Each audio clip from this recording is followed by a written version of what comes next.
So we might not have a trailer for Stranger Things Season 5 yet, but we do have an update for one of the Stranger Things spin-offs. What's going on, guys? I'm Chris, and welcome back to another Stranger Things video. Today, I'm not talking about Season 5. I'm actually talking about one of the spin-off shows in development, as we've got a title, which is a big deal. Before I get into this, be sure to hit that like button, comment down below what Stranger Things spin-offs you would want to see in this world, live action or animated. And of course, subscribe and hit that notification bell to help reach my goal of 150,000 subscribers here on the channel. I mean, quite a bit. So in the world of Stranger Things right now, things are picking up. We're getting busy. Last night, the premiere of Stranger Things: The First Shadow happened on Broadway. This is a stage play, prequel set in 1959. I did a whole breakdown about the documentary you can watch about the making of the play over on Netflix. And I have a video that I put out yesterday. You can check it out. I'll link it up above. Also, there's heavy speculation online that a Season 5 trailer is done. The release date have been picked, they just haven't been made public yet. People with sources in the movie industry have said this, and so we're kind of on watch on, X or Twitter specifically for the next big update. We don't have anything set in stone, but with Netflix announcing tons of other dates, and even the Wednesday teaser dropping today and releasing those release dates for part 1 being in August, part 2 being in September, all signs are pointing to Season 5 that it will drop in October and likely November, which would line up with the leaked release dates. So we're getting closer and closer every day, to quote The Princess and the Frog, but we're gonna get there, it's just gonna take some patience. In the meantime, however, an article dropped on Netflix's To Dumb website giving us a big piece of information about one of these Stranger Things spin-offs. This is not a live action spin-off, it is one of the animated ones. They gave us the title. That's right, Stranger Things Tales from 85 is the name of this animated spin-off show, and it is of course set within the Stranger Things universe, meaning everything that happens in the show will be canon to the main 5 seasons of the show in the stage play. The article reads, "Your Saturday morning cartoons are getting turned upside down. The Stranger Things animated series, currently in the works at Netflix, now has a title, Stranger Things Tales from 85. The Duffers say, we've always dreamed of an animated Stranger Things in the vein of the Saturday morning cartoons that we grew up loving, and to see this dream realized has been absolutely thrilling." Now, the Duffer brothers and Shawn Levy are executive producers on this show. The Duffers and Shawn Levy combined have probably directed the majority of the Stranger Things episodes, let's be real. The project will be under the Upside Down Productions banner, which is the Duffers' new production company. But from what it seems, Eric Robles at Flying Bark Productions is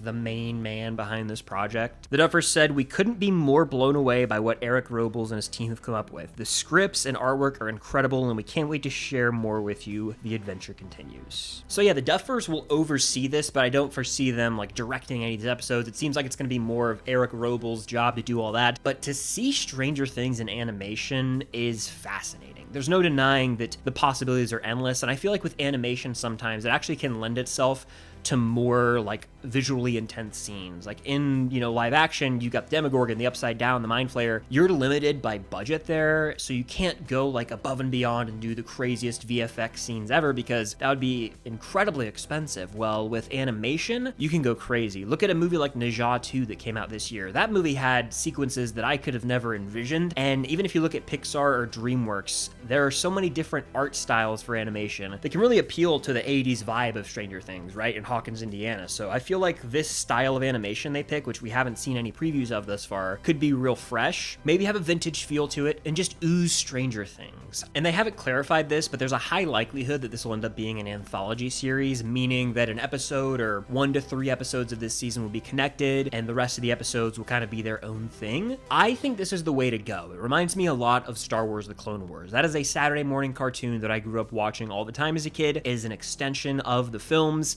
that kind of fills in the gaps of the Clone Wars, but we meet a lot of new characters who were never really mentioned in movies, but you also get to see some characters from the main movies and have continuations of their stories as well. So it was all over the place in a good way, and I feel like they could totally do that here. With this show being called Tales from 85, that signifies 1985 will be the year that this season of television takes place, and as we all know, 1985 is when Season 3 takes place in the world of Stranger Things. So that's the summer season, the 4th of July, the fun fair, all that. Well, we could see some characters from that season explored further in these little mini episodes that are animated to give them more depth, but also we could just explore other characters in the world of Hawkins during the fun fair, because they're more than just the party and Hopper and Joyce in the world of Stranger Things. There's lots of other kids out there too, so we might be able to meet some new characters and maybe get their point of view of all the madness that goes on in Hawkins. So there's so many stories to tell here, lots of cool routes they could go, and I feel like this show could become something where, like, in time, they almost pick a different season of Stranger Things to do a Tales from. So this one's Tales of 85.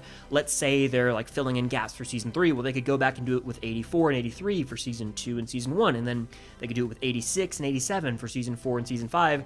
And so, for example, if they did, Tales from 86, they could show us more Eddie Munson in animated form and see what his life was like in Hawkins. Hell, we could see Eddie, he's been around this whole time. We could see a character like Eddie show up in this show, and they could give us more backstory on him. There are books out there that kind of add depth to these characters, but hey, animated show, it's another medium to get these characters exposed to audiences and further their stories.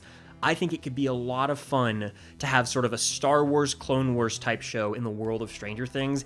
And with this being Netflix's biggest show, undeniably, this spinoff I think will do really, really well, because there is a demand for Stranger Things. With it being animated, it seems like, the episodes won't be as long or demanding as an episode of Stranger Things. They could make this an annual show. All the while, they could have some other live action spin-offs in the works, maybe with a new batch of characters outside of Hawkins, because I know they're probably going to want to do something live action at some point, maybe even conquer some things from the first Shadow play in their own TV show format. But with this animated show, there are endless possibilities. Again, I can't harp on this enough. I love Star Wars: The Clone Wars. I see the vision. An anthology animated show, set it in different years throughout Hawkins, give us some characters from the show in occasional episodes, but also show us a random new character. Hell, we could explore people like Callie in this animated show, or Dr. Brenner. There is so much to play around with here to further the lore of Stranger Things, and it'll be animated, so they could do even cooler things visually than they would be capable of doing in live action. But that's all we got for this Stranger Things spinoff. It's called Tales from 85. We don't know when it's going to release. Ideally, 2026 would be awesome,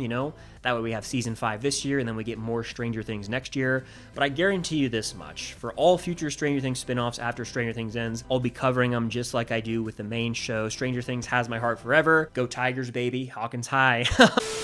I'm excited. I really am. This is a cool new step for the franchise. They went to the stage play, now they're doing an animated show. You know what should be next? An in-depth video game comparable to something like Uncharted, or, the Jedi Fallen Order game, or like Spider-Man or Batman. Let's get a Stranger Things game with a really awesome story.